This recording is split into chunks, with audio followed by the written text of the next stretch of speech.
Now I convene the Minturn Town Council meeting of June 18th, 2025. Roll call, please. Tom here. Brian here. Gusty here. Lynn here. Eric here. Earl here, and Kate will not be here this evening. Next, we have the Pledge of Allegiance to still stand. I pledge allegiance to the flag of the United States of America and to the republic for which it stands, one nation, under God, indivisible, with liberty and justice for all.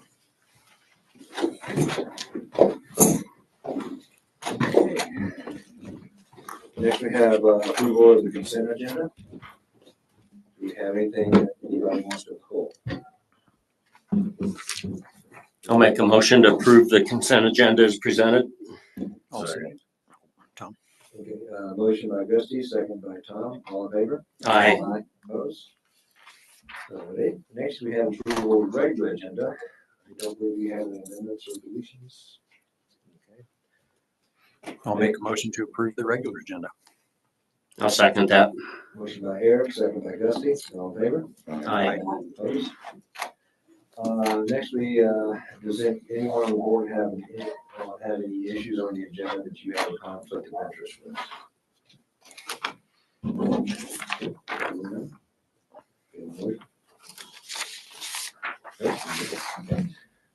Next is public comment. This is the part of the meeting where we have often ask the public if they want to address council on any issues tonight that are not on the agenda. This is the time to do it. You don't have any issues yet? It's on the offense again. Sorry, I have to go as much as I can. Cindy, do we have anybody out there in the cyber world? We do not. Okay. Next, we have council and committee reports. Tom, you got anything? My report's on the agenda tonight for DDA, so no. No. Let somebody else do the talking. Okay, Brian? No. Gusty? I got a couple. I'll start off. High Five Media is hosting a youth film camp. It's Eric, it's basically for youth to learn firsthand how to write, direct, shoot, and edit their own short films. The dates is July 14th and 18th. Minturn youth are invited to join. Registration ends 7/7. There's only 2 slots left.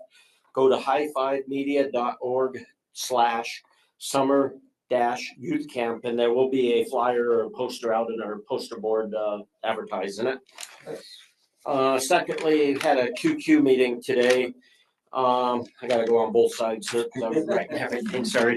An ex-water attorney for the town of Minturn. She actually was there presenting on the Colorado River, and basically they're using more water than supply, and it's kind of has to come up with a plan between all the states and including Mexico to cut back on the amount that they're using because Lake Powell and Lake Mead's gradually drying out. So I think there's a year left to come up with the plan, and if not, it'll be basically a Department of Interior will have to come up with the plan and they'll assign it. Secondly, we had a surprise guest. Dylan Roberts came in right after lunch. He is really concerned because basically the state budget got cut $1.2 billion, and that affected a lot of our state revolving funds. He had a couple of suggestions. It's basically a severance tax, and a severance tax comes from energy extraction, mines, and whatever comes out of the ground. If you're, I don't even know what else would qualify. We just use mines as an example. But there is that tax that's available. He suggested look into it. I mentioned a couple of meetings ago that I read it in the paper about sports betting tax, and he says the majority of that is going to water projects. Right. But I asked him if he thought we had a really good shot at it. He wouldn't commit on any of it. He just pretty much said you got to apply.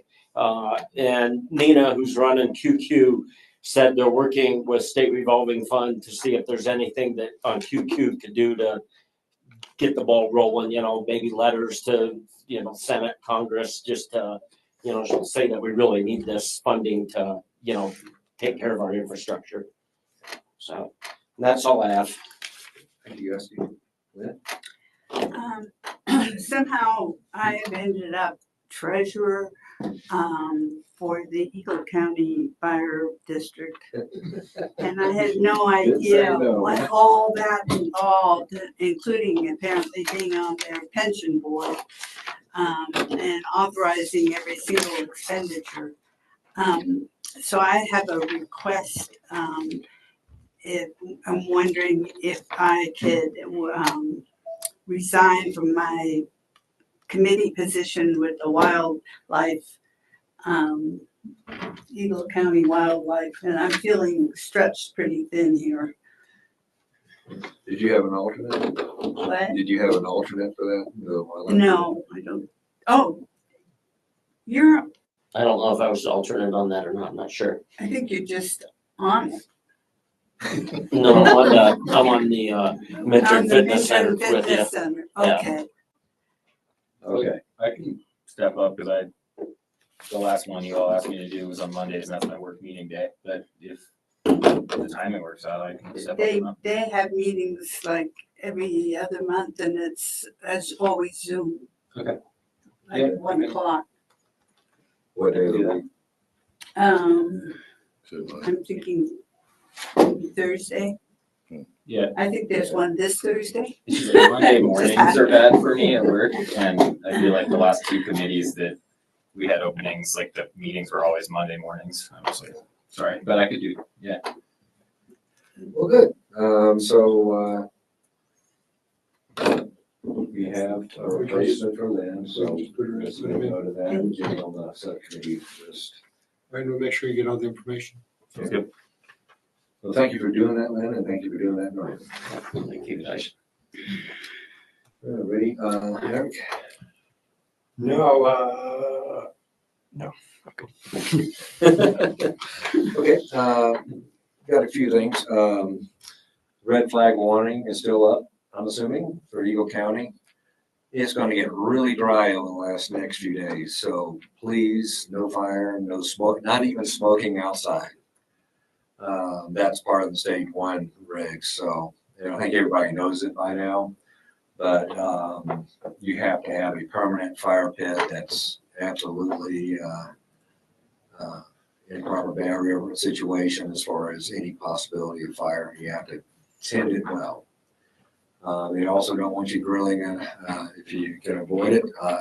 So be careful out there because it is dry now and it looks like it's going to be the same kind of weather for the next week or so. So be careful. Earl, on that, can we do like the website, like red thing on the top and then drag the sign out? If it's stage 1, like maybe entering town from one of these sides? Yeah, that would be Say a stage, good maybe thing. from that way, because they'll probably hit it on CDOT coming that way. I don't know. Do we have that on our electric sign? The fire? We can. Do, Oh, we only have one sign though, is all I was gonna say. And with the construction, I don't know where we'd put it. We put it south of town. We could repurpose all those traffic hooks Yeah. into something useful. Okay. Well, we'll just do the best we can and get the word out. And you've already got a blast out, don't you, didn't you, Cindy? It wouldn't be bad to get a second sign. I think that's really important. People do pay attention to those. It's I-77. Next week, we are continuing. We have 2 more open houses on our zone map review for our citizens. One is tomorrow from 4 to 7 p.m. right here in the council chambers. And the next one is this coming Tuesday, so at the same time frame. So if you're interested in seeing how your house is zoned or your business is zoned, come on in. We'll have the maps all out. You can find out where you are and see what the zoning is. Don't be alarmed. We're not going to zone your house commercial.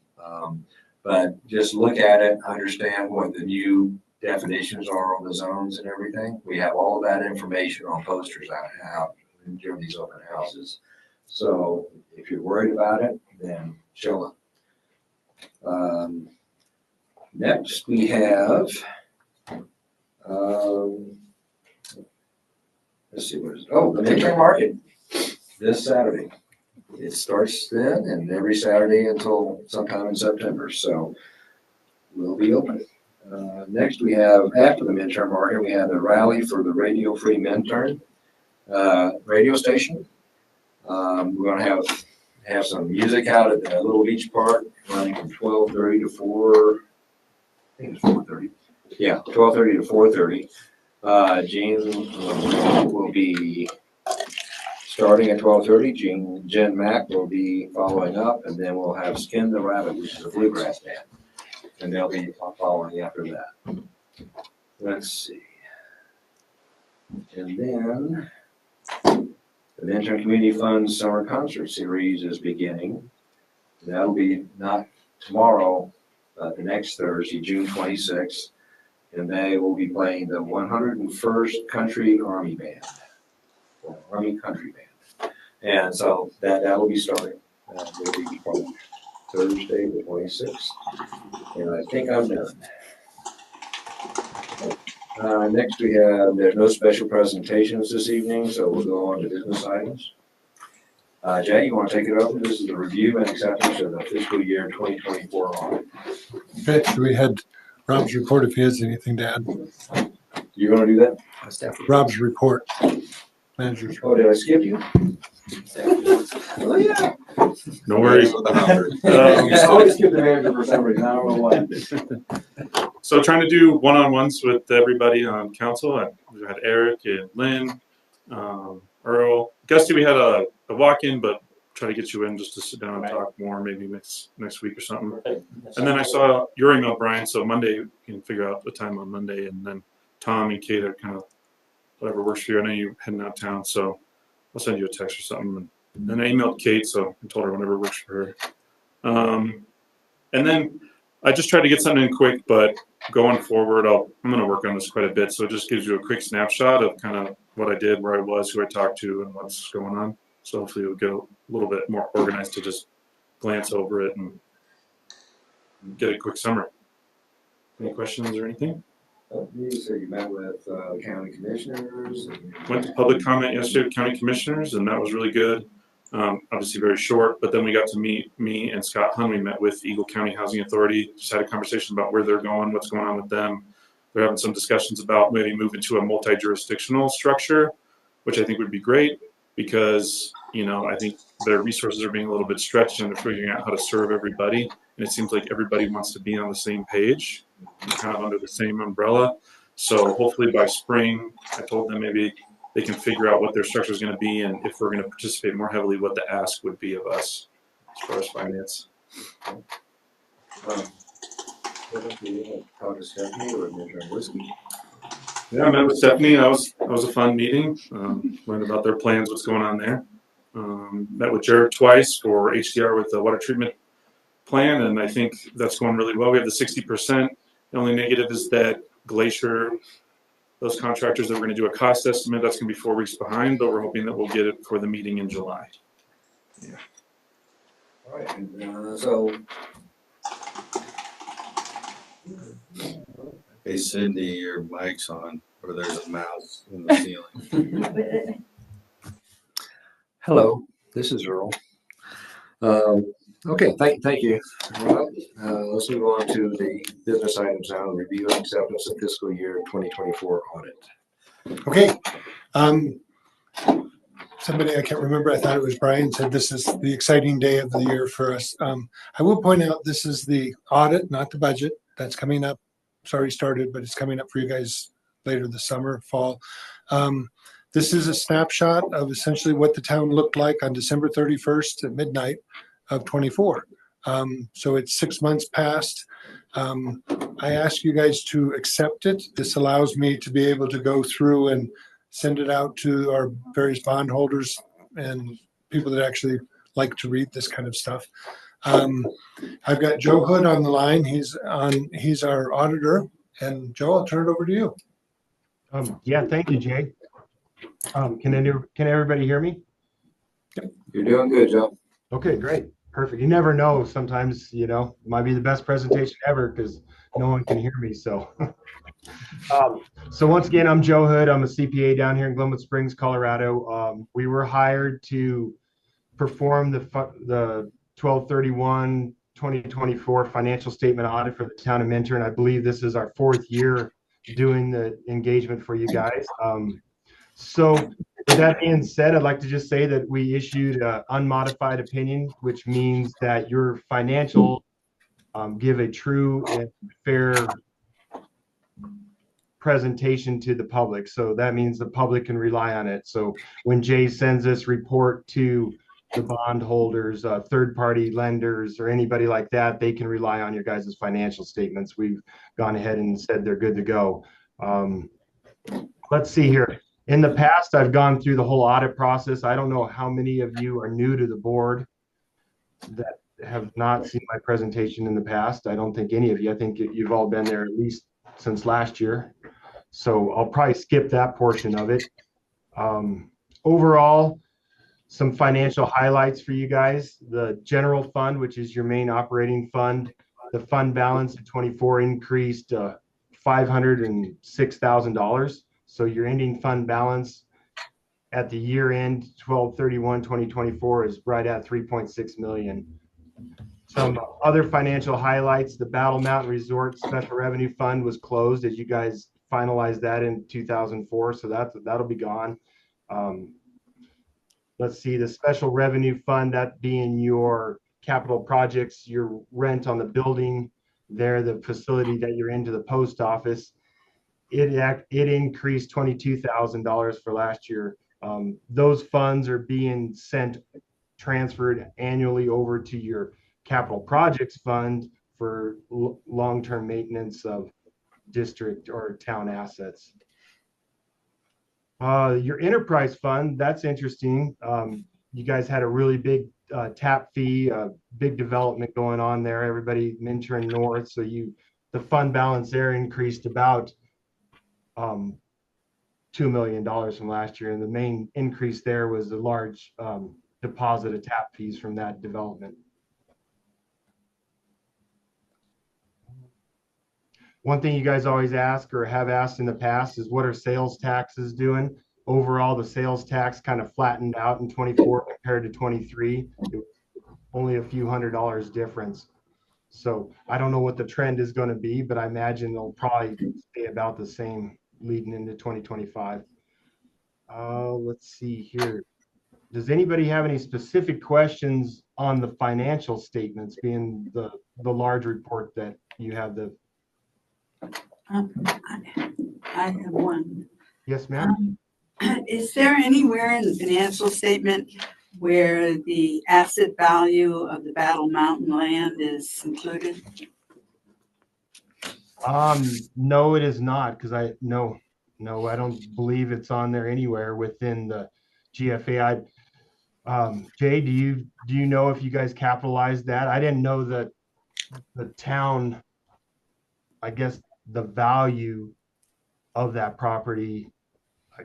So no, it's not in the financials. We did not hit it this year. I believe it hits in 25. I think that it was final in August of 24. Okay. Yeah, even if it's only a footnote, I think it needs to be included because it is one of the town's most significant assets. Do you guys have an appraisal or a value that you could provide, and we could update the government-wide financials? I don't know if we got a full appraisal of it. We had an appraisal. But it was for highest and best use. So yeah, you can use that as a beginning, I think. But yeah, we have we took possession of around 60 to 62 acres of the Highlands parcels, and we took possession of 2 acres next to the Minturn Fitness Center. And the rest is covered with an option to buy for $1. Right. For a total of 240 acres. And we have that option available to us for quite some time. The old tailings pile has to be remediated before we would consider taking possession of that. And, the CTP, if we move forward, if we're able to get the solar field going on the CTP, we would have to arrange a Metro District arrangement to make sure we don't have any liability on that. So that's kind of down the road a little bit. So But I don't think any of those properties apply in this case, other than the Highlands, because we haven't taken possession of them, so I don't know how they're held against our assets. yeah, I think the options have value as well. and that's all for future. And Actually, they have present value from accounting standpoint, I'm pretty sure. But, I mean, I think we just covered it with a footnote. or we can slide it to 25. I don't know if it's going to make. Well, we can talk about that Who later. would take those? Figure it out. Well, of course, I always want to know, did Jay steal anything? Not that I'm aware of, so. But Not yet. Okay. can we circle back to her question really quick I here? wouldn't be sitting here. Any other questions for Joe? I would like to just jump back to your question really quick about the land and the repossession of it. So my notes here, I guess what I'm hearing is you guys got 66 acres or that are deeded to the town as in 2024. Mm-hmm. And 2 acres over in Malay Park as well. Okay. And then we have a dollar option for the rest of the land, up to 240 acres. Which Okay. we won't exercise until we want it. Do some of that get deeded to us too around the Bolts Lake area, like down by the river? Isn't that part of it too? Yes, we do have, I don't have That's right. That small parcel, It's- But we can't use that until after the Bolts. remediation. right? Yeah, I don't think any valuation. but we did get a highest and best use estimate of $48 million for the land. So it's significant here. Yeah, no, I think that I need to circle back on this with Jay on that issue, and the change on the financial statement isn't going to be really the fund level financials. It's going to be the government wide, the recording of assets, basically taking your fund level financial statements and creating accrual basis business type financials on the government wide side. So we would have to, I think I need to circle back with Jay on that before you guys Yeah, I agree. accept the audit, to be honest with you. Joe, is that going to put us, are we going to need to file an extension? I don't think we'll have to do an extension. When is the next meeting? What day is it in July? July, second meeting in July 16. July 16th? Well, I think we can have a revision done here pretty quick, I think, and, do the acceptance on the July 6th, on that day, if that works for everybody. Now, Could we accept it today with the provision in there about the land? Yeah, I believe so. It's up to you guys. Yeah, we definitely can. hate to do it on the fly. Of course, my question is that going to help the town's financial situation or is it going to harm it? I think it helps us because it makes us look much Well, I'd stronger from the I'd rather financial. Jay or Joe to say that. It's going to answer the question, it's going to increase your net position, your financial net position. It's going to make the town look better at the government wide level. It's not really going to affect your budgeting, your operating, your day-to-day financials, your fund financial statements. But when you look at the very first page of the audit, it's going to basically increase your net position. It's going to say, yes, we have an asset of this value put on the books. Would that impact an interest rate on a bond issue though, or? I don't know. That's actuarial adjuster specific question to those That's a guys. good question. It should make us more financeable, bankable. Yeah. It's true. Qualify better? Yes. I got a note from, or Rob got one from Scott Hunt. It says the lands need to be reappraised. The original appraisal isn't adequate. I don't know why. It could have been highest and best use. It could have been a host of different things of why it's not, but we'll go ahead and look into that too. Well, they made assumptions, for instance, if it was gonna be like it was gonna, we would do high density, that's the highest and best use residential. But it assumed that you have a water main on Tickle Line, which we don't. So there's some definite work that needs to be done on that to make it valid. I was going to talk with Mike on Friday Uh-huh. about it, the town attorney more specifically, and then kind of circle back with Scott. We just had a brief conversation about the original appraisal to just try to figure out where, because obviously it's like a what if situation. So maybe we can get some better numbers as what if this, what if that, what if this. Yeah. So yeah, we wanted highest and best use just to see what the top end was, knowing that we're not gonna probably do highest and best use. I'd be shocked if the citizens would even let us consider that. But that said, it gives us an understanding what the highest value would be, and maybe where, as we decide what we want to do with the land, where we could go from there. So. You'd But I be would think- surprised what they'd agree to based on the fact that 1.5 billion shortfall in the state budget and all those different funds that we were gonna tap into are gone. Extra water, right? Yep. I would think putting it in as the highest and best use and then carrying it as the largest amount we could, and then coming back through and saying, well, we were actually going to use it for half that. Yeah. That might not affect us So very well. We need to talk through all of that and before we move forward with it, I think. So, any other questions for Joe or Jay? Okay, so we need a direction, a motion to. move Actually, if forward. we're going to just to continue it, we don't need to do anything. Just to Oh, continue. you're gonna continue it? Okay, If we're going to do the acceptance at the 16th. all right, okay, that's fine then. Okay. Thank you, Joe. Okay, yep, and then, yeah, we'll just follow up on the next meeting and we'll go from there. Jay, I'll reach out to you tomorrow on a phone call and let's just circle back around and see some source documents with, Okay, acres and value, and we'll go from there. Okay? sounds good. All right, well, thank you very much for your time tonight, guys. Appreciate it. Thank you. Okay. Okay, we did have a revision. We're not doing the boarding of the North Main Street Improvements Project. Okay, so next we have resolution 24. Yes, Jay, do you want to take this? I think we need to continue that to a date certain because it was already continued once. okay, Yes. so why didn't we do that tonight?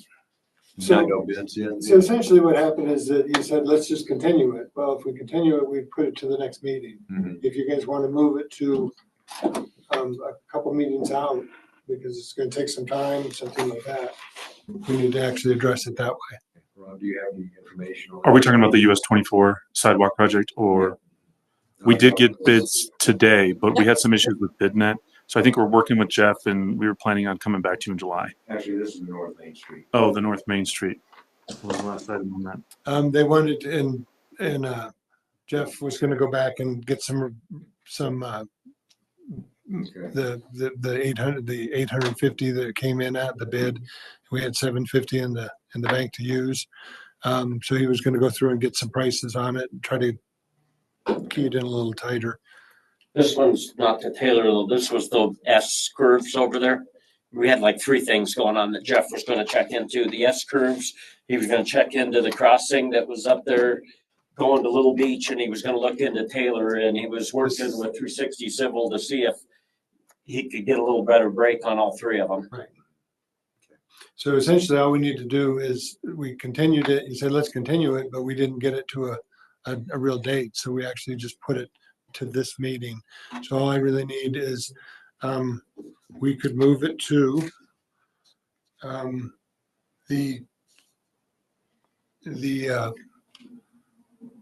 to put it a month out would put it at the July 16th meeting, and that would be like 2 meetings out, but we don't have the July 2nd meeting. So that would be a month out. That should give us a pretty good idea of where we're at. It's either that or I think it's August 6th. Okay. So I want to talk a little bit more about that when we get down to the future meetings. Okay. And, so we can kind of scramble the deck on that. Because I know we were considering maybe doing a special meeting to make up for a timeline. I can't remember. Was that the GoCo grant? The two grants that with the GoCo for the park, they're not due till September. So we're just trying to do the groundwork of the site plan work. And there's the T-Mobile one and the GoCo one that relate to the park, if that's what you're speaking about. But I feel like we're okay on the timeline. Okay, cool. Okay. Did you have an update on the other side of it, the main Highway 24 sidewalk project? We did get bids today. We just had or yesterday, but we had some issues with BidNet. So we kind of had to stall a little bit, but I think we got 4. But I haven't circled back with Jeff yet. Okay. But I think I agree with Jay on the 16th. I think we'll be ready to discuss that and the north end of Maine project as well. Cool. I'll make a motion to continue resolution 23, series 2025 to the July 16th meeting. I'll second that. Motion by Eric, second by Gusty. All in favor? Aye. Opposed? Just a note on how that shows up on my agenda here. You can't click on, Can't do it on any of them. well, you can click on the files underneath and see them, but you can't click, right, can't click on the resolution to pull up the. Yeah, so we'll get that fixed. Okay. I'm not sure why we didn't have the shortcuts on the agenda where you can just hit it and go to it. Technology. The new system. Yeah, I figured there'd be some hiccups, just why. Well, yeah, you can pull up download the, if you have The documents. the civic format, which is, I've got it right here. You've got the one push in a column. I'll show it to you after the meeting. And we can decide I if you can want see to- that too, Yeah. if I'm having the same issue. Maybe Cindy can speak to it. I don't think there's any files associated with this. I think it's just a placeholder on the agenda. This So that's why one, there's no reso.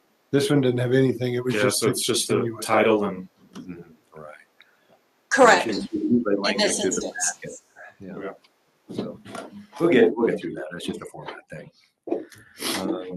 Okay, next we have resolution 24 series 2025, a resolution reappointing DDA board members. That's the downtown development authority. It's a new thing, and we appointed all members at the same time to get the board going. And this is an effort to stagger their terms so that we don't have a mass loss of board members. There'd be 2 here and 2 here and so forth, and Tom all the way through. So this is us reappointing them. Sandy, you want to take this? Yeah, real briefly, thank you, Mr. Mayor. So as you have noted, so we established the DDA in December following a special election in November, and the board was officially appointed in March. But due to the way the state statute is structured, is because we officially formed the DDA in 2024, 2 of those board terms are expiring pretty much right away at the end of this month. So this is somewhat of a formality, but those 2 board members who received those shorter terms are interested in continuing to serve on the board, and we've received their applications for reappointment. Those 2 board members are Joe Delude and Morgan McLaughlin.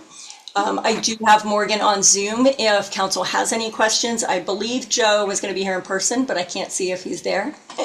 And if there are any questions, I can also address them as well. But staff is requesting that we do reappoint these 2 board members, and then their terms going forward would be 4-year terms. Okay. Well, I don't have any, y'all answered the questions for me in December. Is there any board have any other questions they want to follow up with? Just a formality. Mhm.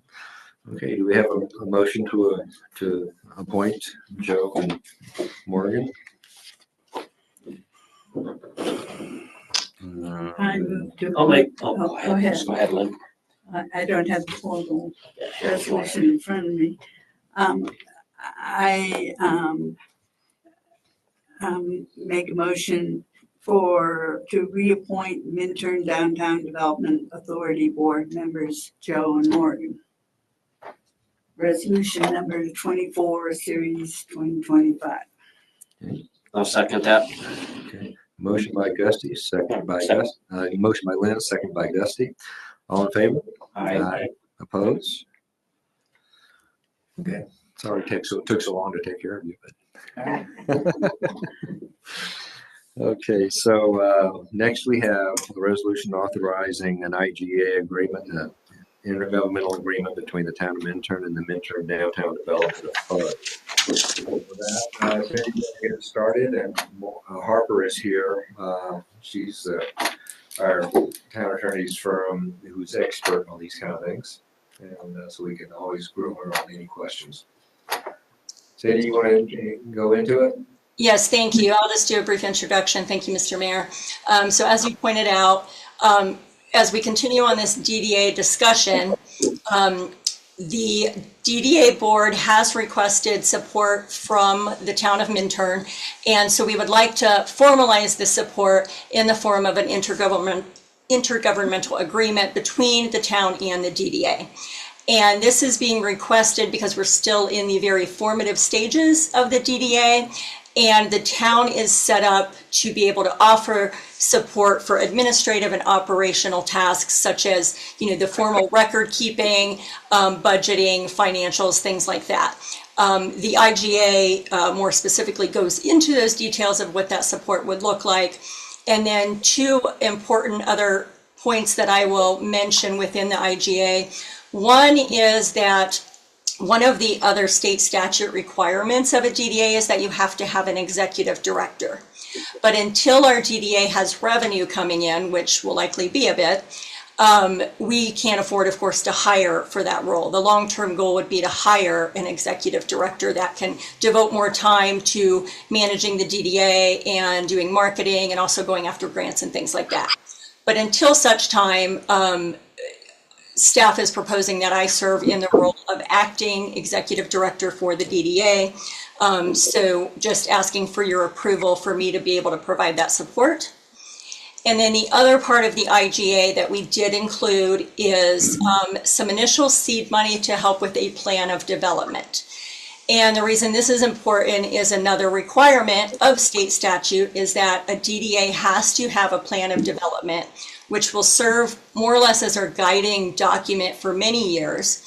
And so we want to make sure that we get it right. And by get it right, I just mean that we want to create a thoughtful and professional plan that sets us up for success as we move forward. And so the town staff has researched this, and we have a consultant that we'd like to enlist their help. That's Ayers Associates out of Fort Collins. They have done several of these plans, and most specifically, they did the Town of Fraser's plan, which appears to be a great template that Minturn can work from. And so we're asking for your support on this seed money as well to hire this consultant to come and do the plan of development with us. And a little bit more on that, they would come and do an in-person 2.5-day intensive workshop here in Minturn with staff, with the DDA board, with downtown stakeholders, and we would also want engagement from both Planning Commission and Town Council to the extent that that's possible. And so that is going to be happening this fall, potentially in October. I'm working on dates, but that would be the other important part of this IGA, is enlisting that consulting help so that we can do a professional plan of development.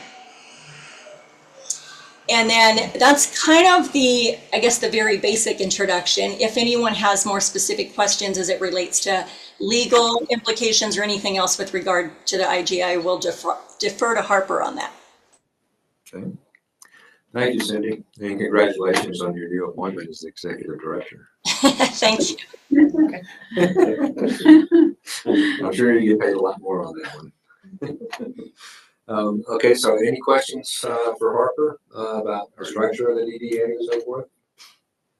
I did have a question kind of regarding that. I think during the process of formation, we asked the DDA expert, I'm blanking on his name right now, about that executive director position. And I remember he indicated that, like, as one of our size gets started, especially, it wouldn't be a full-time position typically. And it usually does end up being staff of the town or what is the plan for that? Like, does that, if that puts too much on Cindy's plate, are there like Actually, firms we got that a focus budget. as, There's 12 hours a month, is that correct, Cindy?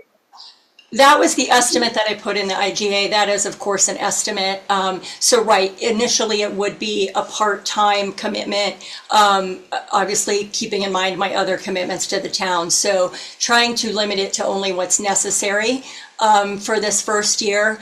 And then I guess point out, I'll elaborate on that. The IGA currently is set up as a one-year agreement with the option to renew. I would expect that we would end up renewing this for a few years, but that we'd probably make some changes year to year as we see how things evolve. So that could be something that gets changed next year, you know, and potentially as the board learns more about their roles and we sort of establish the goals and strategies and priorities and things as we get this plan of development created, the board may be able to take on more of these things as well. The hope is that the board will become more self-sustainable to some extent as we move into the future, but I think that's going to take quite some time. So, but yes, to answer your question, this would be very much a limited part-time commitment at this point, and we could certainly look for outside help as needed if it becomes too burdensome. that's my question. I don't want to, you know, if you burn out on this, like what's the backup plan? I just don't know enough about DDAs or their part-time executive director people out there, firms or whatever. But, Well, Cindy, don't burn out. yeah, please. I'll do my best. Okay, I have a question for Harper. Okay, so could you maybe just give us a quick background, because there's a lot of people in town that like to watch these meetings on TV. So if you could give us a short overview of the DDA structure, and then also the revenue stream and how they can create the revenue stream. You got that? Yeah. I mean, I think, you know, it's kind of being developed and will be a process over the next handful of years, especially as there's more development in the town. And so we're definitely in the organizational phases, but the DDA is essentially a legal entity under the state of Colorado, and it's separate from the town. You know, I think basically, and I might need to look into more of the details to answer your question in more detail, but I think as developments come in, the DDA will use some of that revenue in support of other projects designated by the authority that it wants to support. Okay. Sandy, can you talk about the revenue stream process? Yes. So the way that we structured this is that the DDA would be funded by what we call TIF revenue. That's tax increment financing. Rob has some experience with this as well, but from my very limited experience, as I learned, is essentially when there are improvements or new developments, then the increment, what we'll call the extra property tax that's due specifically to those improvements and developments, that increment financing would go to the DDA. So the base tax, property tax, would continue to go to the taxing entities that it currently goes to, but that additional or that increment would fund the DDA. And that's a very, very short way to explain it. We do have some documents on the website that go into more detail about TIF on the DDA page of our website, if anyone's interested in reading more about that. And it's my understanding that the DDA is going to be applying for a bond and to receive revenue for the purpose of developing downtown Minturn. And the only money that can be used to repay the bondholders is going to be that increment tax revenue. So I should clarify on that. So we did, when we passed this in our special election, we did include the ability to bond. Doesn't mean that they're going to, or that's not necessarily a given, but we did build that into the the election question, which passed, which gives the DDA the authority to bond if they choose down the road. But yes, that is not necessarily a given. But there's kind of a chicken and egg issue, because in order to have the increment tax increase, there has to be strong indication, I mean, to make the properties more valuable, that there will be, in fact, successful development, enough to increase the value of those properties. And then the increase in that value is used to pay for the development. So it seems like it's, without a bond or something, it's going to be pretty hard to get it off the ground, because there's not going to be any revenue. I'm not sure I totally understand that question, but and again, I should clarify too, the DDA, what we're looking to do, we're saying plan of development. That doesn't mean we're going to be building new buildings and, things like that. We don't know yet what the DDA is going to do. That's why we have to create this plan of development. And I get your point, but basically any improvement or new development, it doesn't have to be new development. If someone does a remodel or an addition or some type of improvement, that also would fall under the increment. So it's going to take time. I think it's probably going to take several years for us to build up significant revenue, but that's why a DDA is created for 30 years. So it's definitely a long-term forward-looking vision, if you will. And I don't know that I've answered your question properly. And Rob, I don't know if you have any more experience with TIF that you want to touch on that, but I'm happy to look into your question in more detail as well, Lynn. I guess the thing about tax increment is that what the county assessor will do is they're going to lock in the assessed value of these properties in this district. I assume either in the 2024 or the last assessment period. And so even all the natural increase in assessment that occurs, that will be captured as part of the TIF. So even without specific activities, the TIF in a few years will start generating annual revenue based on the reassessment of those values. Unless, of course, we start experiencing like a downtrend economically where the assessments start dropping from that base. That's not common, but that could occur. And so then that's where the bonding comes in the picture, because maybe you're dealing with tens of thousands or a few $100,000 a year. So often the bonding comes in for TIF because you can't do a whole lot with, a few $100,000, but you can over a period of time. So a lot of TIFs will do a 5-10 year bond for a specific project to support an increase in assessments over time. So one of the biggest problems I see is that the real estate in downtown Minturn is already assessed at a very, very high rate. And I think that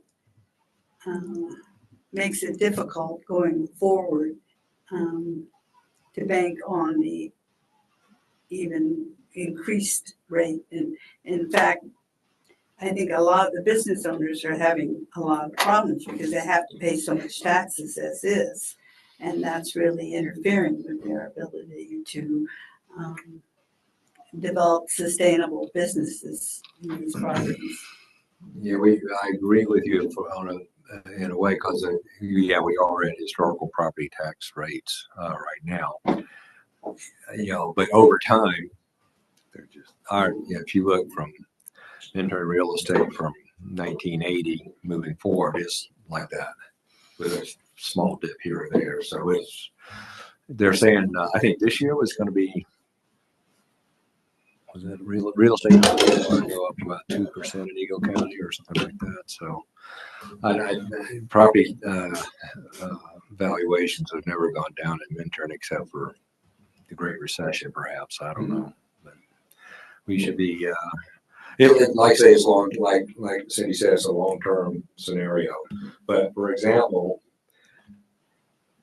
Eagle River Whiskey, Minturn Whiskey Company, will be doing the first major improvement, I think, in that area with when you start building your new building on your lot there.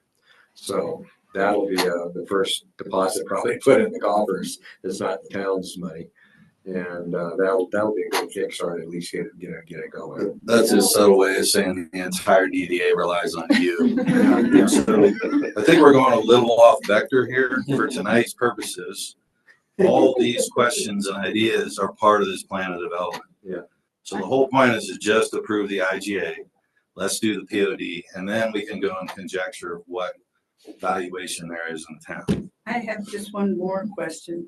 Are we absolutely certain that legally that the incremental tax increase all goes to the DDA regardless of whether or not the DDA is responsible for the incremental tax increase? I believe so, but I can look further into that question. But Cindy, do you? Yes, and I want to be clear again, and it's not a tax increase. So we're not increasing anyone's taxes. We're just, it's a diversion, it's a reallocation of what we'll call increment, but it's not an increase technically. So I just want to be clear about that. But yes, so if there's an improvement and there's a certain amount of increment in that property tax, 100% of the increment would go to the DDA. The base would stay with the existing taxing entities, and 100% of the increment would go into the DDA. Does that make sense? Comment I'd like to make on it too, if possible. I know in this resolution we have in there that we're having $15,000 seed money. When this was brought to us, we pretty much said the DDA was going to fund itself. I understand the DDA doesn't have any money to get started with. I guess my fear is if the DDA needs money, I just don't want to see them coming back to the town all the time, because that's not why we created this. We created this to have the DDA to basically be self-sufficient. Right. And once those developments in the tax increments start coming through to the DDA, then they'll have their own, they'll have their own revenue and adopt a budget each year that town council will approve. So the seed money is meant to kind of get them. I understand that. I just don't want to see the seed keep coming back. That's all. Totally. This all tax income for the town of Minturn is effectively frozen with respect to all the commercial properties, all properties within the DDA for all time, because all improvements in the future would all go to the DDA, not to the town.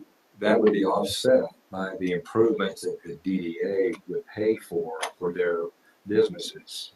And so, in other words, that will relieve the town of having to try to come up with improvements to things like sidewalks and so forth, when the DDA would be one of the main entities that would deal with their own properties. You're saying, go ahead.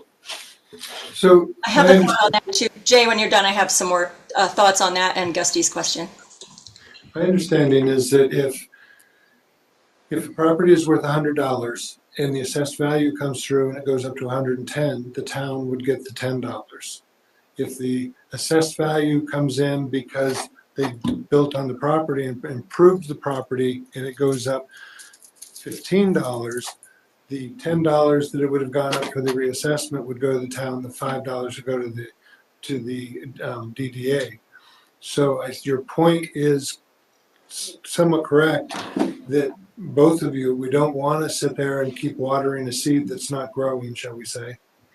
But the town would still grow based on assessed values for that property. However, the increment that was increased due to a redevelopment of that property or an improvement of that property would actually go to the DDA. So I'm hearing inconsistencies, and so I would make a request that Mike, who's been with this all along, to give us some kind of a written opinion on this so that we're completely clear what this means for the financial health of the town and for DDA. We all understand it the same. Well, we've been doing this for 3 years, getting this DDA up and running. It's been vetted for 3 years. And there's really the idea is solid. It's been very successful. Do you want to chime in on any of this? Well, I guess to Tom's point, I think what's important is the next steps, and I would say the same thing that I said to the Planning Commission of this plan that we have these consultants to work on. It's going to be really important that we provide this input about what your concerns are as far as its impacts to not only our revenue, but the other special districts and taxing agencies.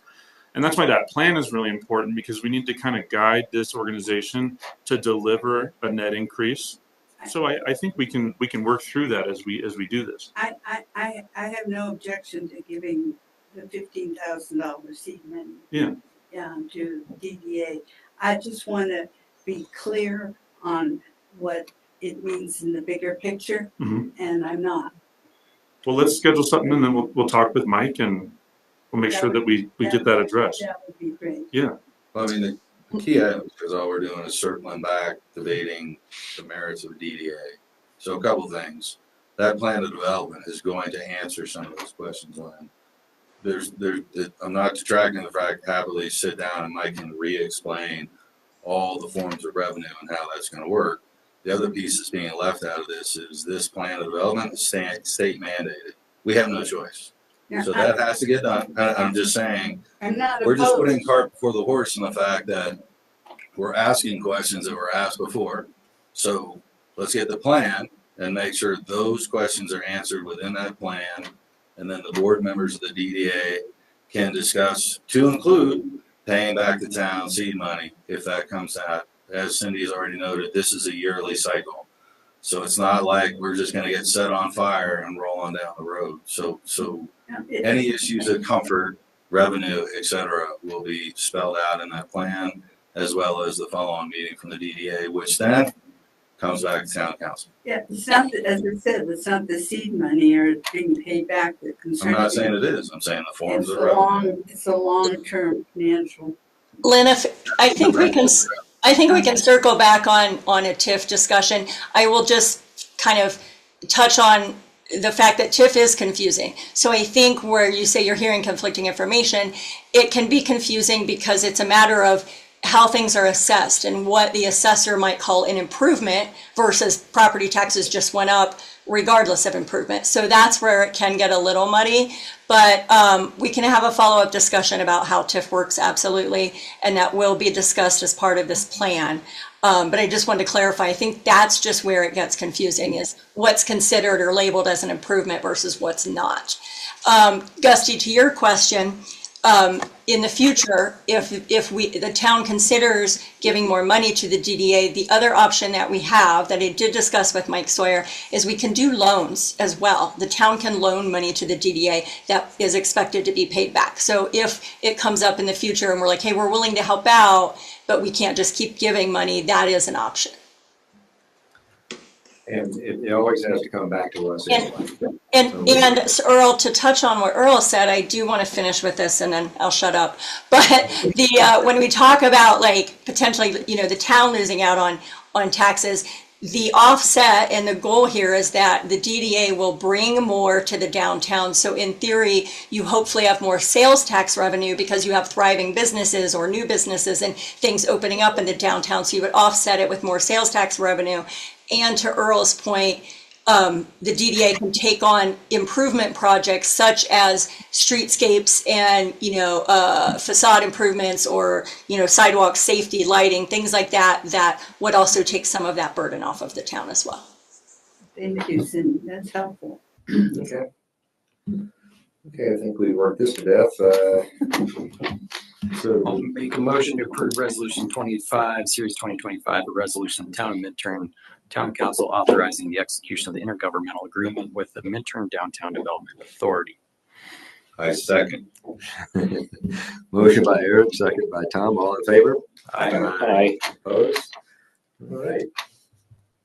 Next, we have a discussion item, the the 2024 model traffic code.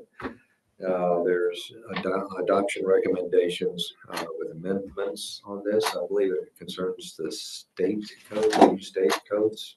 Correct. Yes. Okay, please tell me all. Yeah, so the 2024, the model traffic code is developed by the state to have a uniform traffic laws throughout the state.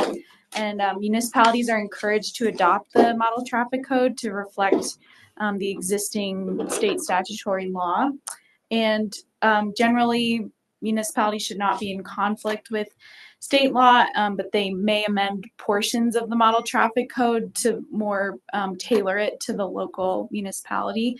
And so the process of adopting the model traffic code, it would go through an ordinance process and include any local amendments that the town wants to have. And we would repeal and replace the current section of the code that we had adopted the previous version of the model traffic code. So we would just do a repeal replace of that chapter, and it requires a certain amount of notice beforehand.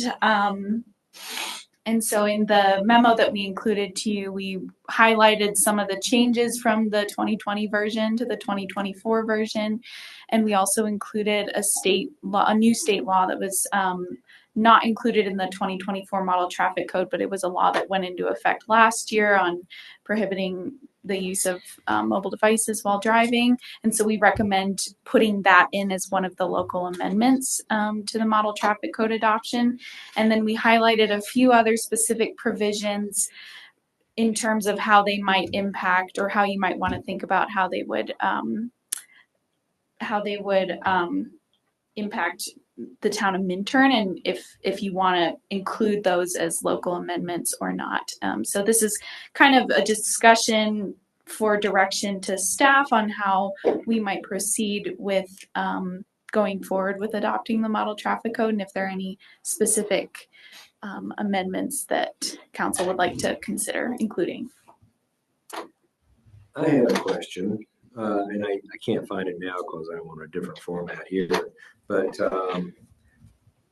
when I initially did my reading on this, there was a sentence in there about the cell phone, Mm-hmm. and it only applies to 18 and over. I actually noted that right here. And so the youngest users of their car, drivers of the car, you know, are exempt. Yes. Are you referring to if there's 15 or 16-year-olds with licenses that are driving? 16, 17, 18. Yeah. 16 and 17 years 16 old and 17. are part of that. Yeah. That's the entitled kids clause in Eagle County. Whatever that Right. means. I believe the existing or the pre-existing statute only applied to minors, and the updated statute expands it to adults as well.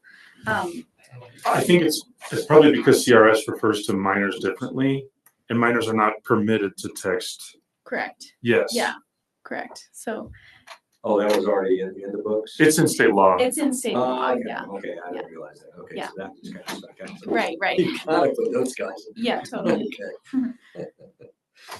I think that's I had all. a note under like keep internet. There's a section 1214 D and E that talks about pickup campers, so like a camper shell on a pickup that is then counted as a camper. And there's just a lot of people around here who keep their camper shells on year round. So, and then also, you know, people drive camper vans full time. I used to when I didn't have kids, and there's people with ambulances around here and things like that. So I was wondering, in that section, like, would it be better just to like pick a size length?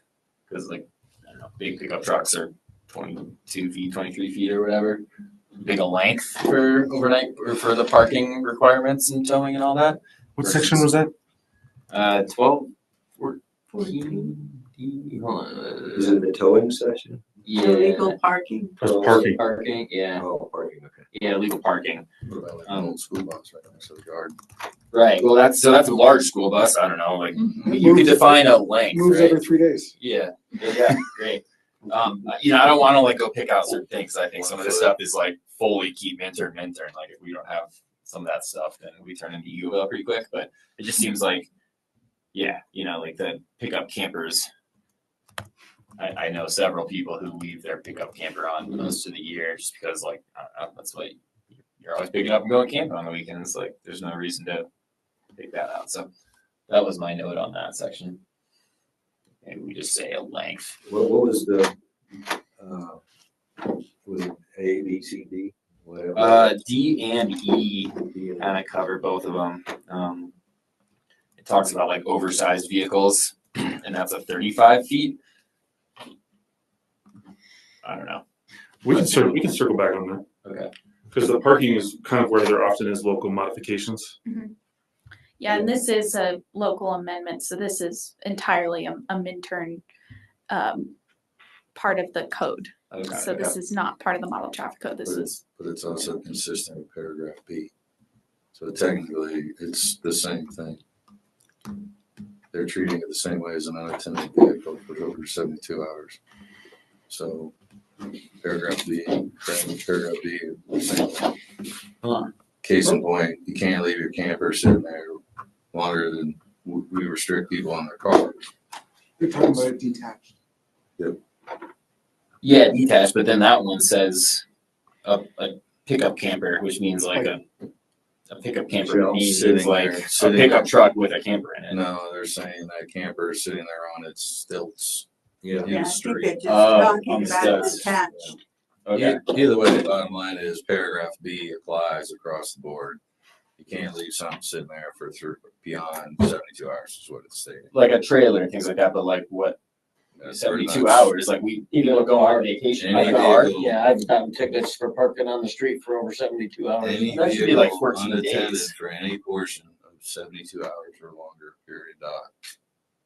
Oh, by the way, that also means your camper. That's really what it's saying. I mean, I go days without driving a car. That means I'm like constantly in violation of that. But you put your special on green sticker on there, that's different.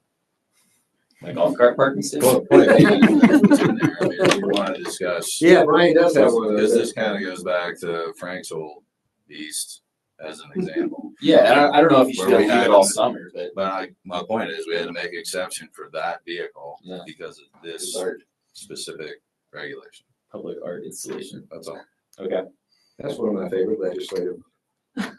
Accomplishments. I Yeah. think we decided it was a work of art, not a vehicle. I don't know. I just don't want to like turn into an HOA with these things. Like my biggest fear is turning into an Eagle Bell. So Well, or Single Case, Street, I guess the one thing you can take solace in, this has been in place for quite a while, so and here we're we not are. we're selectively enforcing it apparently, which isn't great. But Well, So Harper, we have this brings up a question, because a lot of people on Pine Street park on the street in front of their house. And sometimes other people do too, but, is that gonna be an issue with this 72-hour thing? Because I've left one of my cars sitting in one spot for longer than that. I had mine there for 4 days once and had a warning ticket on it. Oh, maybe so down there. Maybe so. I don't rate as high as you. but we're gonna focus on your house now. Okay. yeah, that's a question I'd probably have to bring up with staff. I always thought it was if it was a abandoned car or not a functioning car, that couldn't be left on the street. Yeah, Earl, the 72-hour regulation's been in our code for a very long time. And again, I don't know how well it's always enforced, but it is not new. So if you guys want to change that, that's something for discussion. You know, if it hasn't caused problems, yeah, Yeah. let's leave it alone. Yeah. okay, I just don't want to like run out there with a renewed HOA focus on campers right in the middle of the summer when everyone's running around with a camper. So Definitely. Well, it's clearly highlighting the areas the code enforcement officer needs to patrol a little more. Well, I talked with Kevin Rindy this week about it, and I mean, he walks the streets almost every day. So when it comes to the 72-hour rule, like he knows whose cars they usually are. So he usually just if it's a problem and it's sitting for more than a few days, he usually just knocks on their door or sends them a letter and just says, "Hey, what's going on here?" So that's kind of how that's been handled. cool, thanks. The other note was the ski travel. Are we done with that? You go. Sorry. You No, talk on this go ahead. topic. Well, that was called out by staff, and my note on that was skiing. Yeah, we should encourage and fight for the ability of all of our citizens to travel on all of our streets and highways in any manner they want, because streets are for everybody, and we just went through a big process called Safe Streets for all. And especially, snowmobile, skis, golf carts, bicycles, trailers, K-trucks coming up. But like, I think the key reasoning for that is like the more people are using the streets, the more different modes of transportation, then people get used to seeing those modes, and then they drive safer and they're looking for them and they feel comfortable. So yeah, I would say absolutely. Like the 6 people that blew through the active crosswalk today as I was cursing them out. There's not even a crosswalk there. On It's 24 with the lights. the crosswalk is white, or the It paint's needs to be completely gone. repainted. Yeah. They're doing it in a veil, if that makes you feel better. Across the crosswalk, I have to go like this because they won't stop. That allows them to see you and hit you. So I'd be careful about that. Okay. So on that note, it would be nice with all the other prohibitive construction going on, last minute XL project, which still chaps my ass. But that said, we need to repaint the crosswalks that are active in this town today and most every day, as Lynn actually is not joking. The number of people that have to physically throw their body out there in hopes they won't get bludgeoned, it's beyond the pale. So we definitely need to repaint the crosswalks, particularly the ones that are marked with heel lights. Tom, those have to be painted by CDOT. We're not allowed to paint them. Well, That's why I'm highlighting a severe safety hazard, and I'm putting it on CDOT. Somebody gets hit there, they will have known about it and done nothing about it. Also on ski travel, that's how people get from the miles to wherever they're going. So we shouldn't outlaw that. Yeah, I agree with that. Well, the ski travel issue on the mile comes under the category of stupid is and stupid does.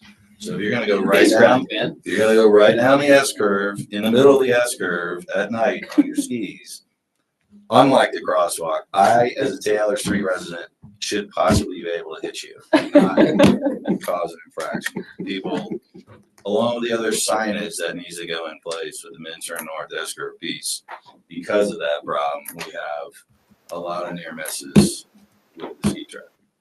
I don't think Not we have suggesting it should go away. anything in here to deal with moose. With what? With moose, our moose wandering down the street. Why? We can't ticket them. Yeah. What do you want in there? I A mean, moose crosswalk. Yeah. She's being facetious. Okay. Anything else on this issue? Okay, so we're moving forward without any changes? Is that where we're at? Just to make sure. I believe the whole point was to accept the model traffic code Yep. changes, and that's it. Correct? Yeah, I just want to make sure that nobody's expecting us to do anything different than what's there. Okay. Moose sign. Okay. We didn't address the sidewalks question, just e-bikes and scooters on parking on sidewalks. right. Which one is it? That seems like that blocks handicap access, so that should be a no. Section 1204 allows parking of bikes, e-bikes, or electric scooters on sidewalks.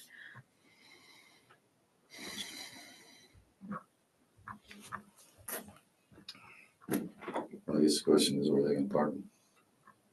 On the grass, on the curb, somewhere else. When you've got like a baby stroller or a handicap, like a wheelchair or something, it's impossible to get past like a 80-pound e-bike. And if you have to walk out on the road to get around them, then you're in the traffic path. I'm even more thrilled when the 35-mile-per-hour e-bike comes blowing down the sidewalk. That's definitely should be allowed. I don't think the term bike should be allowed to be used with these things. Anyway, those were the questions they had on there. Anything else?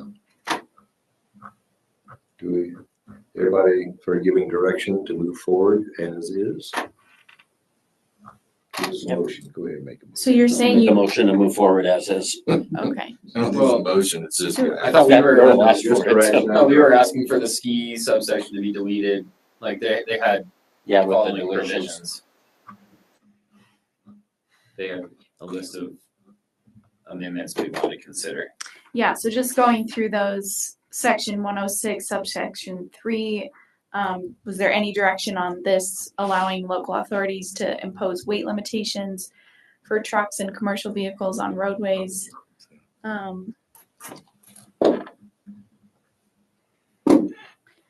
The town has an option to prohibit operation of trucks or commercial vehicles on certain streets, obviously not the state highway, but can also impose weight limitations on certain streets. Good point. We do have a turnarounds. Harris. What is it? It goes up Toledo, Yeah, pretty much, and Toledo, then Pine, Right, right. and then down over here on, was it the street out here, is it Harrison or Norman, yeah. Norman? So we have truck turnarounds there. Actually, we could just put one on Belleville Bridge. No wait over this until we get it fixed. But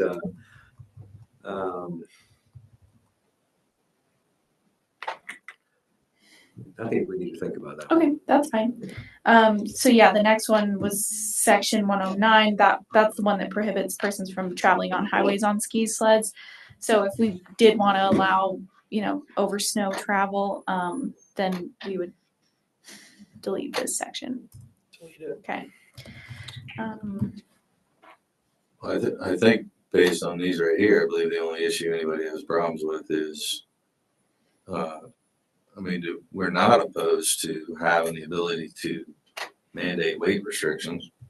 So that stays, correct? The only thing we're opposed to is obviously delete 109, and then Brian brought up the issue with 1204. Okay, so for 1204, you do not want to allow parking on the sidewalks. Correct. Okay.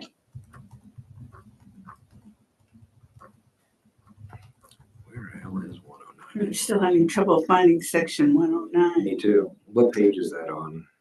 Of the 196. If you just read the 196 is small, it's kind of. 1101, 239.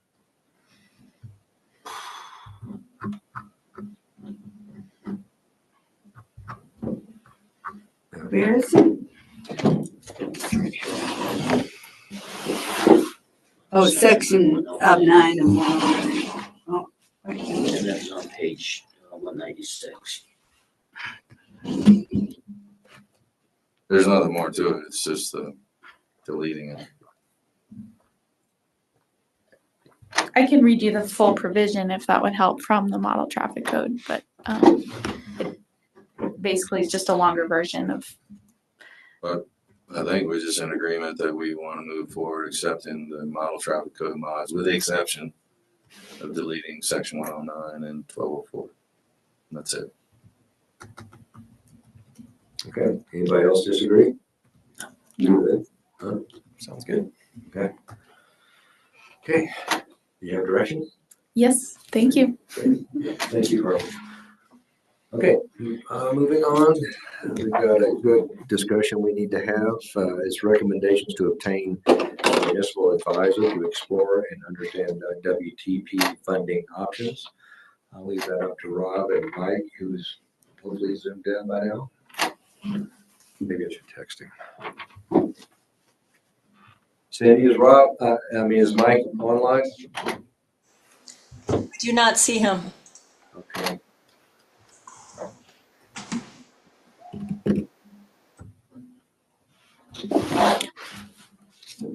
Okay, so me and Mike talked earlier today about getting a municipal advisor. We discussed with Jim Mann kind of the options that we have. I think we're going to try to bring to you 3 letters of engagement with the estimated costs from Northland Securities, UMB Bank, and Stifel, I don't know how they pronounce it, to engage a municipal advisor. So hopefully we will have that for the July 16th meeting.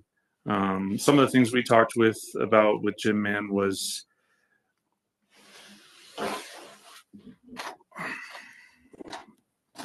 one of the things he mentioned to us was, so one of the things we're looking at is if we used the Colorado I'll go with CDPHE because that's the overall agency that does the bond issuance. And so one of the things about getting a municipal advisor on board would be they'd be able to help us navigate us through whether we do the private financing or whether we go through the state to issue those bonds.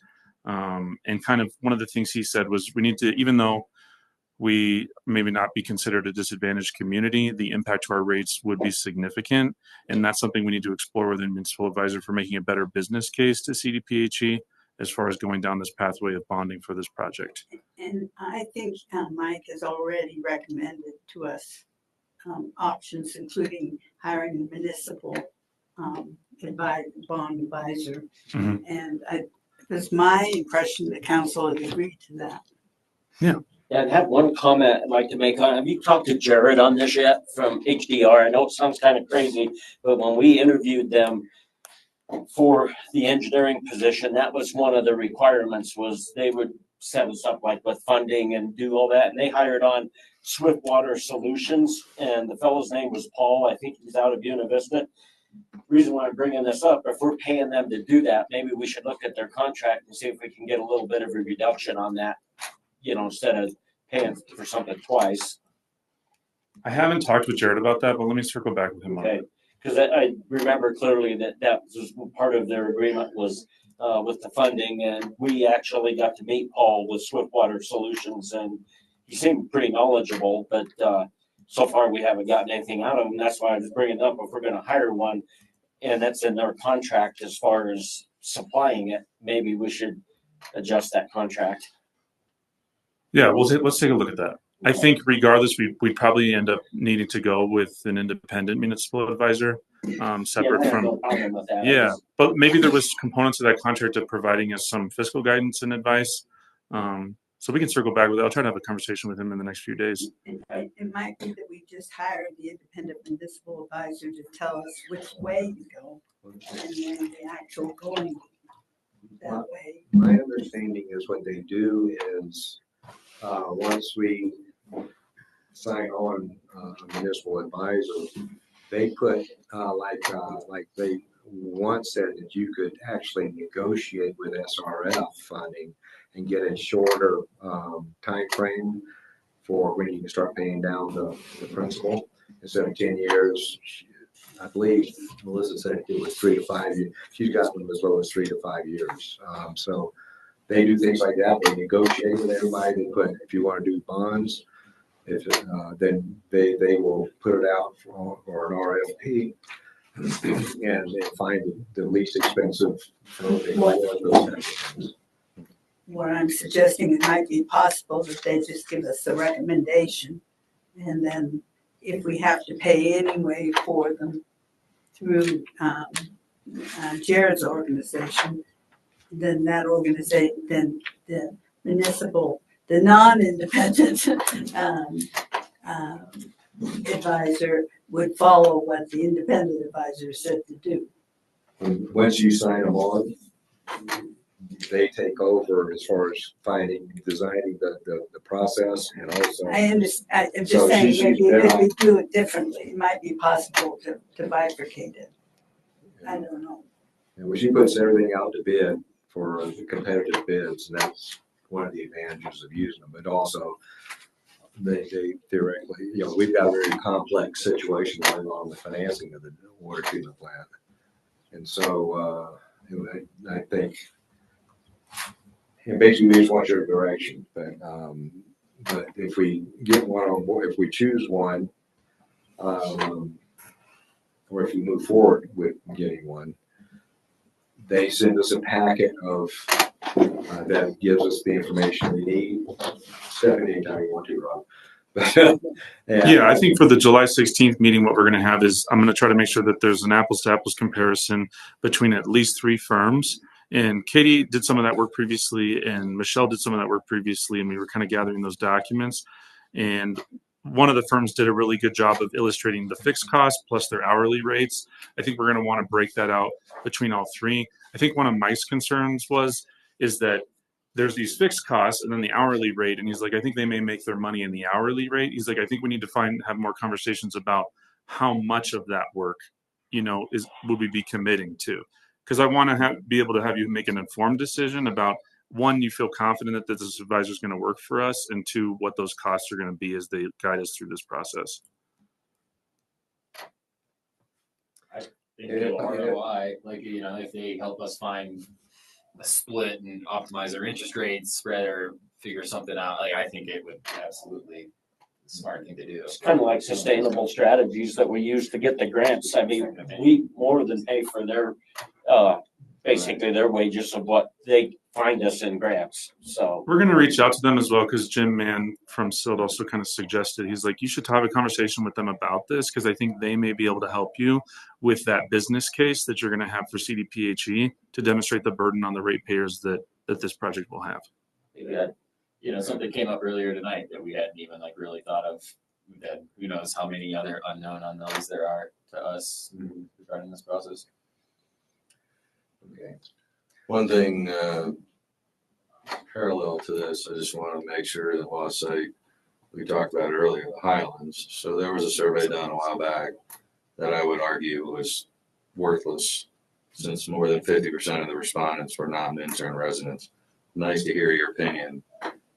Doesn't do us any good. My point was to Scott that he agreed to that needs to go concurrently with this is the construction of a more pointed survey to Minturn residents, as you put it, apples to apples, which includes the latest unfortunate fallout with state government and the various revolving funds and our issues we're going to run into. That key point being is, if you choose to do these things with the Highlands, this is what we're looking at cost analysis wise, or this back to the appraisal updated of those properties is what we could potentially get from those properties specifically to go towards WTP.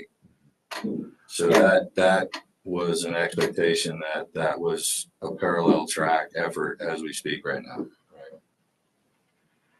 I think. Well, I guess one of the things for me is, and we've had some informal conversations, and this is not the discussion item on the table, but I think it would be good for us to look at what are all the options.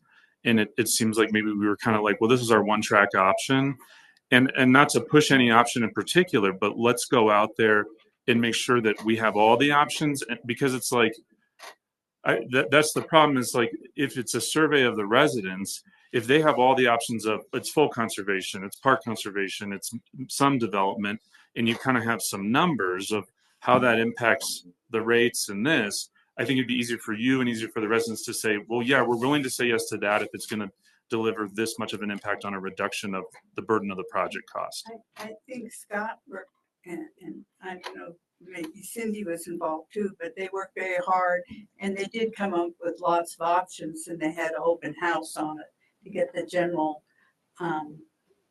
idea of what the public wanted, but there were no numbers attached to anything. Right. And I think sometimes numbers make a difference. Yeah.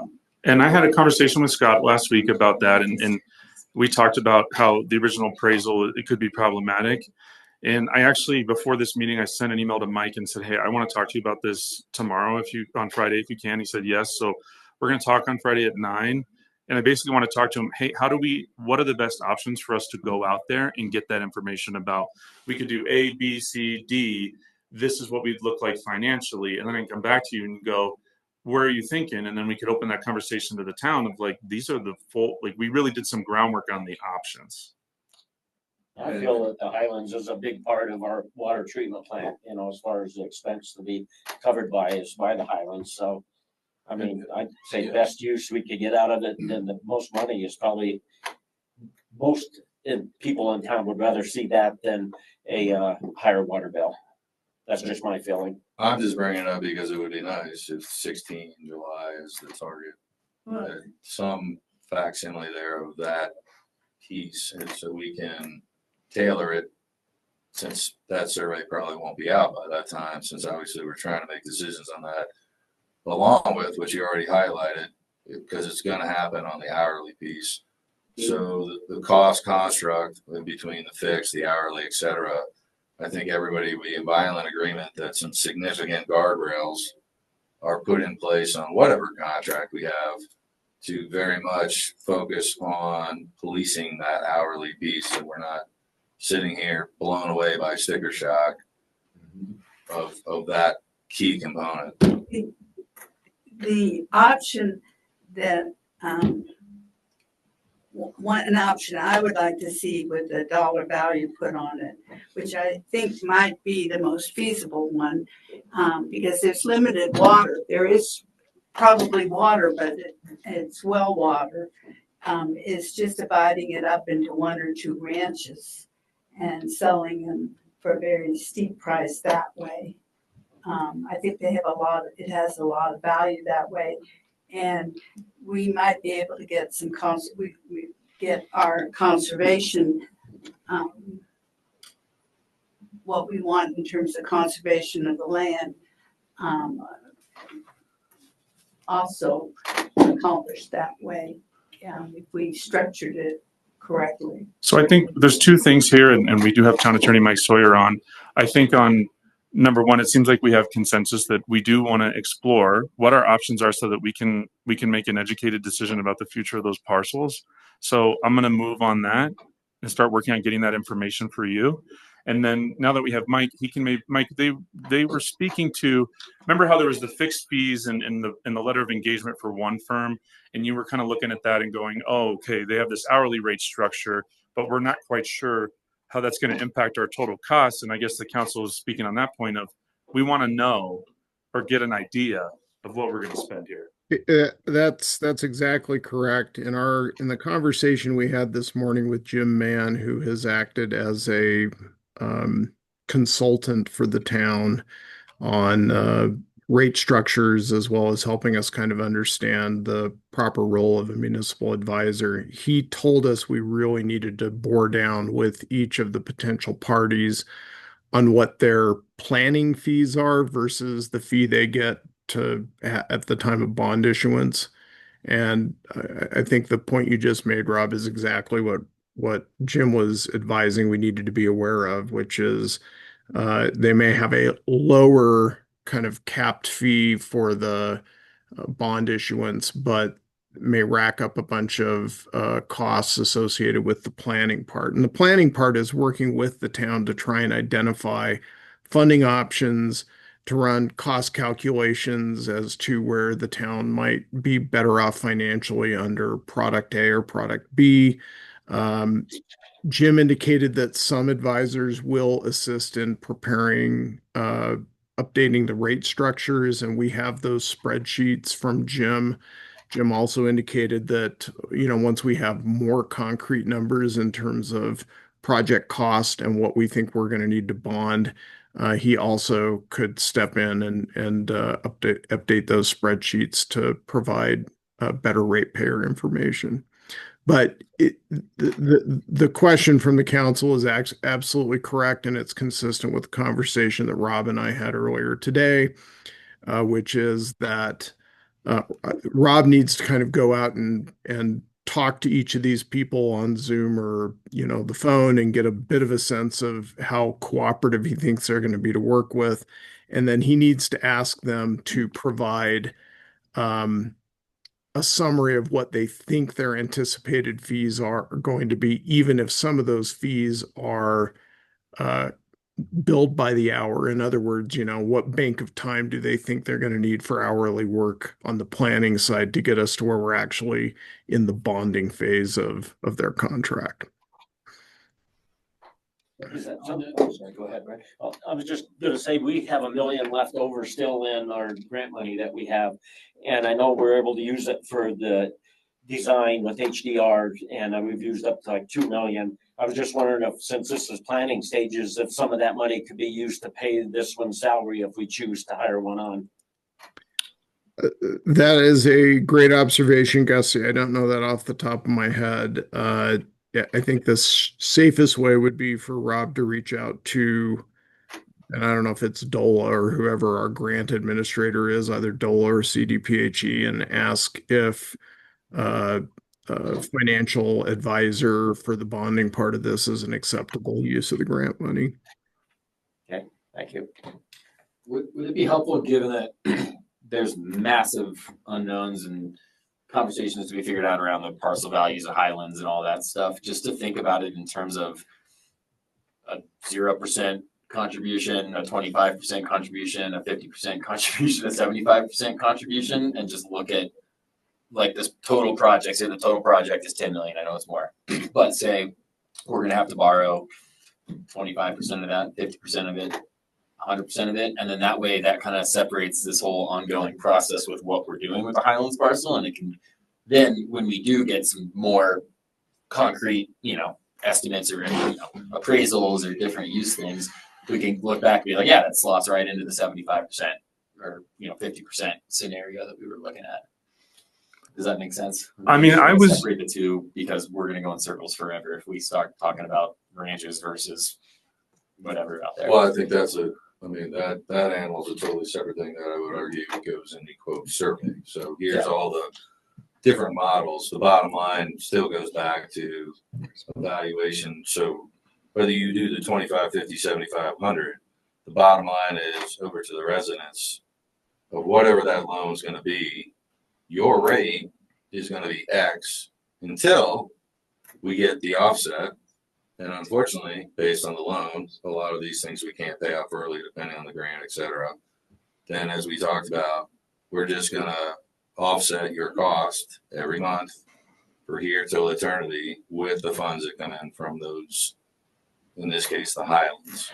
Yeah, so, that's like one way to. Right. But I'm just saying separating the two, because at the end, I would assume these current three options as far as funds are concerned, loans, grants, et cetera, that's all going to be covered, and we're just going to look at that cost analysis for each one to determine three firms, but ultimately. Right. So on the municipal advisor, I think it's like interviewing any consultant. We want somebody that's going to be a good fit for us. One of the things I'm going to say to them is, and something we always did in my previous job in Gilpin County, is like, if they're going to make the effort to come up here and talk to you and talk to us, like, feel free to make that effort, because we're going to be working with them one-on-one. So as part of that, I'm going to tell them, like, the more effort you put into this, working with me and working with the council, and show us like your interest in working with us, we'll go from there on that. As far as the Highlands, I don't think that we're going to have to, I think if we move forward with the project, right, and we get these cost estimates in July, we're going to have those numbers in today's dollars, which we know could fluctuate a lot from the time that we know those numbers to the time the project actually starts. And the Highlands, the complexity of doing something with that's going to take a lot more time. But there's so many pieces here, and me and Earl talked earlier today of, we're also going to be experiencing a change in the number of users that we have on the system. And based on where we are today and where we could be in 2 years, we may be going from around 540 users to almost 750 users, which cuts almost in half these long-term costs if we bonded them. So there's a lot that we're going to have to kind of parcel out here, and it's going to be dynamic. I guess as far as the Highlands go, and me and Town Attorney Sawyer will have a discussion on Friday, is if the council's supportive, I would like us to kind of go out there and see. Basically, what I would like to do is have people tell us, we would pay this much if we could do X, and we would pay this much if we could do this, and then come back to you and go, look, this is what people are willing to do. What do you feel comfortable with, and what does the community feel comfortable with?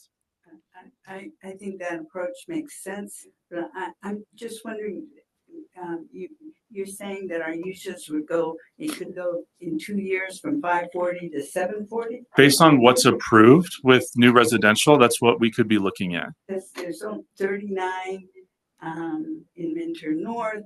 I think that's counting the school district. The school district as well. Oh, okay. Yeah. The school district doesn't pay. The school district has their own water rights. Yeah, they're not. Yeah, they're not going to. I don't think we can count them. They'll be paying inside use, like consumptive use for drinking for water. Irrigation, they won't be paying for because they have their own, that Marinda ditch up there. So, The school I don't know district- if they can be counted the same way in terms of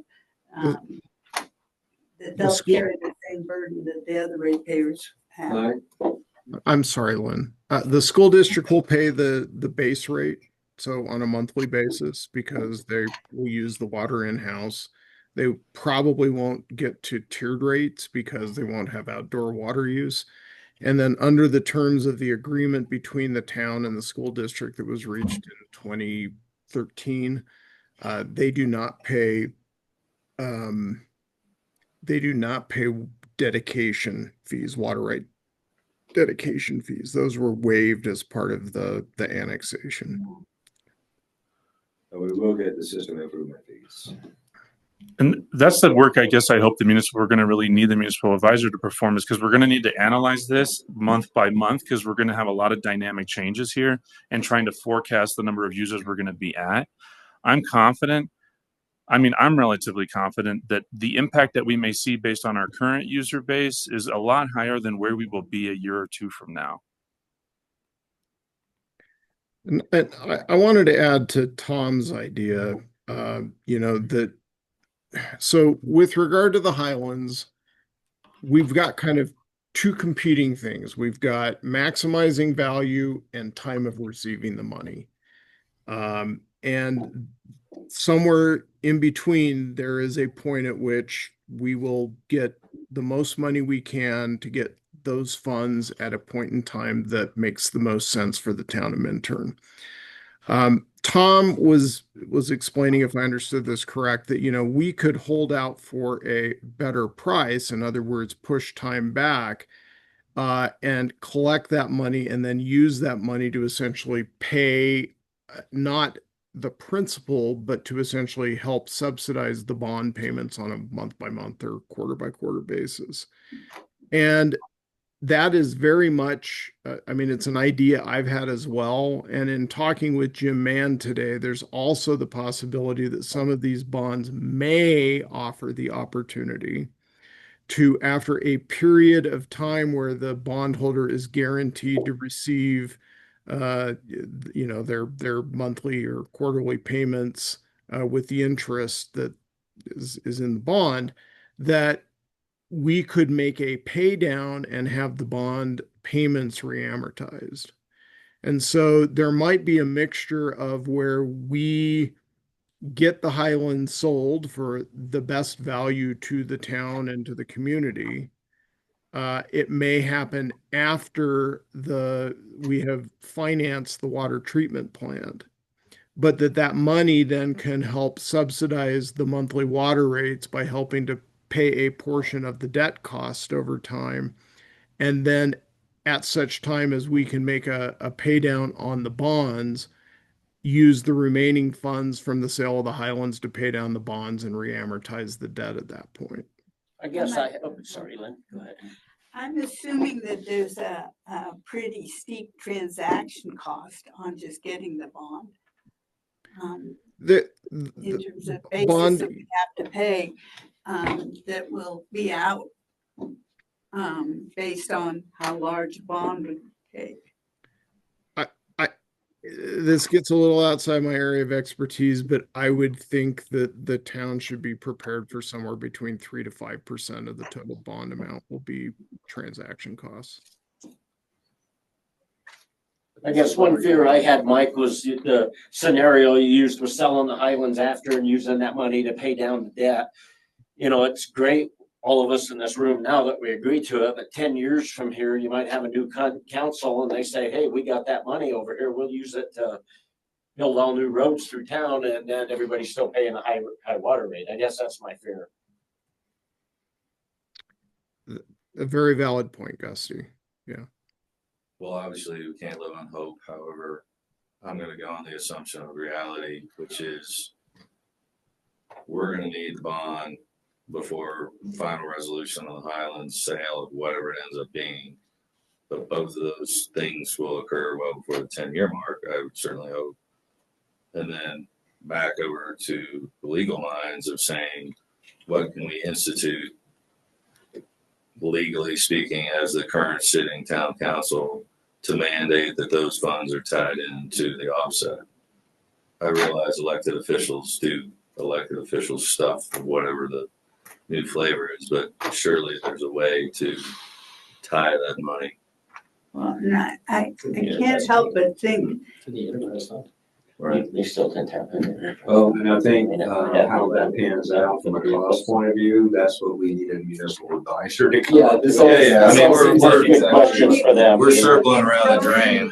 Construction of Bowles Lake and the road to the Highlands, and with none of that happening in for another, 8-9 years. And when that does happen, that's going to add an enormous value to that parcel. Sure, but again, I don't, if the insinuation of that is that we sat on the parcels until their valuation increased in 8-9 years based on the outcome of Bowles Lake, I don't think we can afford to do that. So, And we do have an easement to access it too, so. Yeah, we do. so the point of tonight, obviously, is just to agree, yes, we want to hire somebody, and yes, the 16th we'll have 3 candidates or entities, agencies, whoever, to go over. And Yes. we'll move from there. It would just be nice if Scott has further resolution on what we've already talked about. Would it make sense for us to also engage a real estate consultant to kind of help us with all these alternatives for pricing the Highlands, or for how we sell it in what way? So on the 16th, I'm going to bring forward with you the municipal advisory consultants. And if I can on the 16th, I'd also like to bring with you the proposal for how we move forward on exploring those options and kind of lay it out and then see if everybody's in agreement on that. And then we'll say, yeah, let's pursue it in that way, including what you just mentioned. And then go from there. Yeah, I think that's right. Let's go through all that, because we're gonna have someone that can actually tell you how to do it. And, Well, put a number to it. You know, I well, will yeah, list well, it for this. absolutely. Yeah. It depends on what we're gonna do. No sense in doing that till we know what we're gonna do with the land, so I think we should just go ahead and, And they could say, if you do this, I would list it for this. If you do that, I would list it for that. Yeah. I just want us to be really transparent. And if anybody, asks questions or says anything, it just says, hey, we're not making any decisions. We're just going out there to see what we can get. And then we'll talk publicly about where we're at. If that's okay. is everybody Got my okay support. okay? You have your, go for it. Appreciate it. All right. Let's see, where are we? Future meeting topics. Anybody have anything they want to do in future? I think the 16th is going to be pretty busy, so. Well, that brings up what Jay brought up earlier, which was, so I'm sorry, the reason we killed the second was why? It happens to be the way we do our 4th of July. That That meeting is our annual event, the Independence Day event. So there's a big concert, bunch of stuff. So that begs the question as to an additional meeting in July elsewhere, I think was the. Well, yeah, Rob's going through it, and he doesn't think it's necessary to have a second meeting in July. So I think we're good for July 16th. So what are the additional items now that are on the 16th then? The only one wrinkle about the 16th is that was the 1 week I wasn't going to be here. And I also feel bad about those 2 heavy things, like being on Zoom. That'd be weird. Oh, that's July. So but I don't want to burden anybody with another meeting. Well, I'm not gonna be here on the 16th, and I highly doubt I'll be able to do it, because I'll be flying on that exact time. Sorry. What about the week after? For those 2 items, which are. Do you have an issue with that? No. I might not be. That's a long time to go without the council. 16 too, actually. Yeah, I'm fine with the 16th. I think, given that we don't have a July 3rd meeting, we shouldn't postpone it anymore. What about, well, P and Z's on the 9th, right? We would have it on a different day than P and Z. It would be, it'd be busy. I mean, if we could just do something on those 2 items the week before, the week after, that we may be more successful. But that's up to council. Well, why don't we plan on having a special meeting the week before the 16th? They're going to start. That's mainly focused on the municipal advisor, or So I think we should just do the municipal advisor and the Highlands. And like the option for the Highlands parcel.